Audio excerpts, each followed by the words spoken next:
So I thought it might be a good idea to do a short video to show our design and build process here at Scrambler Sidecars. We've got a few builds in the shop at the moment, as you can see, in different stages of build. And what we've got on the table right now is what we refer to as our modular platform. That is to say, this is the same basic design on all our sidecars, and we take this and we adapt it depending on what the particular client needs, be it carrying a person, carrying a dog, carrying cargo, or whatever other items the client wants to use the sidecar for. But again, it's the same basic design. We build the frames in-house, we bend them, we then TIG weld them. They're TIG welded throughout, which is a slightly better process than more typical MIG welding process. The frame is made from a combination of 1 3/4 inch, 1.5 inch and 1 1/4 inch DOM tubing. It's quite thick wall, particularly for the lower part of the chassis here, which is obviously a stress member. We have a footprint of about 26 inches wide. That's basically the footprint area, and that suits an overall track width of 48 inches, which we found is pretty much a sweet spot for the big GSs. We can adapt that, we can make it a little bit wider, we can also make it a little bit wider for maybe the smaller machines.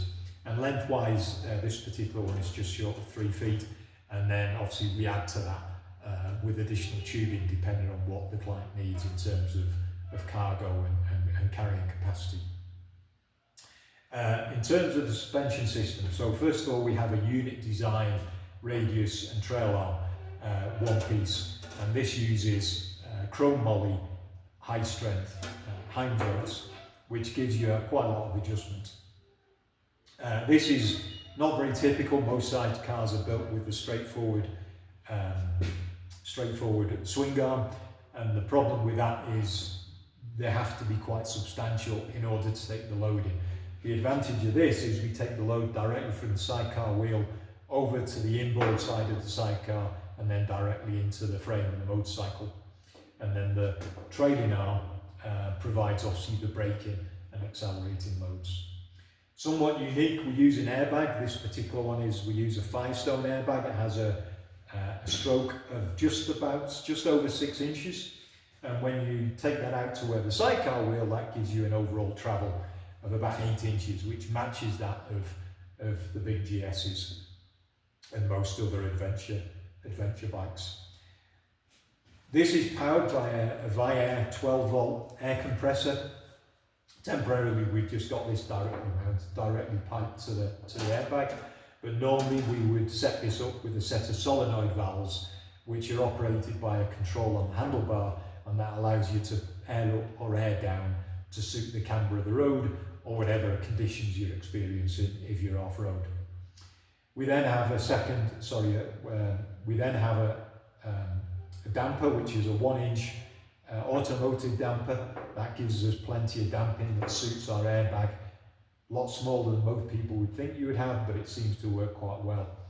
And we have that mounted on the same mounting as the fender, the sidecar fender, which I'll talk about in a few minutes.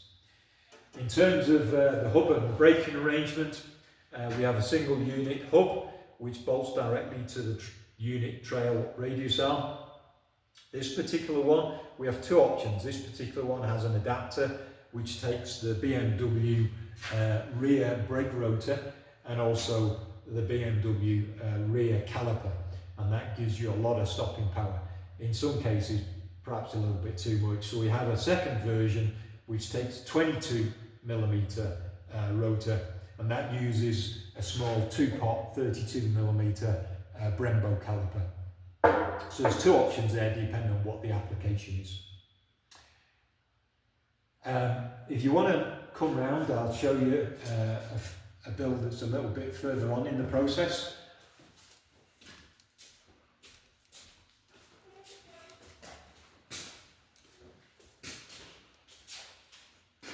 So this is a sidecar. This is actually my sidecar. We're going to keep this as a demo model. Just a few things to point out. It's the same basic design, obviously. The mounting for the lower is this one. It uses 2 clamps. One's a 4-bolt, one's a 2-bolt. Very adjustable. That allows us to set the towing and the lean out of the motorcycle to exactly what the needs are. We then have two upper mounts. So one mounts off the chassis here, and that ties down as a diagonal onto the centre point of the chassis, which gives plenty of strength. And then we have a fourth one, which is mounted here off the telly lever pivot point. So it gives us plenty of strength. A little bit unique, this particular model. We don't actually have a subframe. We've actually fabricated some mounts directly onto just below where the swing arm is here, and at the front it mounts directly off the lower point of the engine. The engine on these is obviously a stress member, and that gives us plenty of strength. We use an aluminium footplate. This particular one has a number of panels which mount on the front, and that obviously protects from the wind.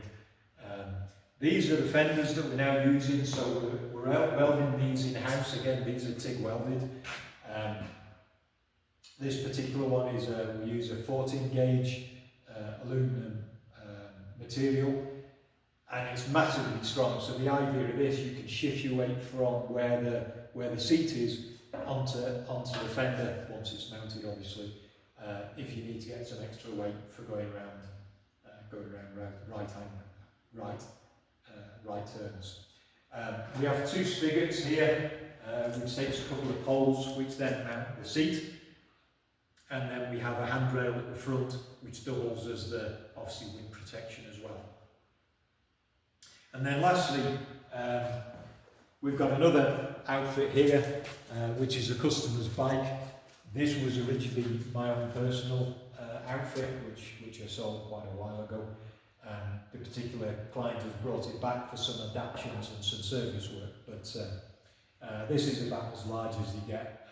Quite a lot of aluminum panels on this to give plenty of protection to his dog, which is the main passenger for this particular customer. Anyway, hopefully that gives you an idea of our design and build process here at Scrambler Sidecars.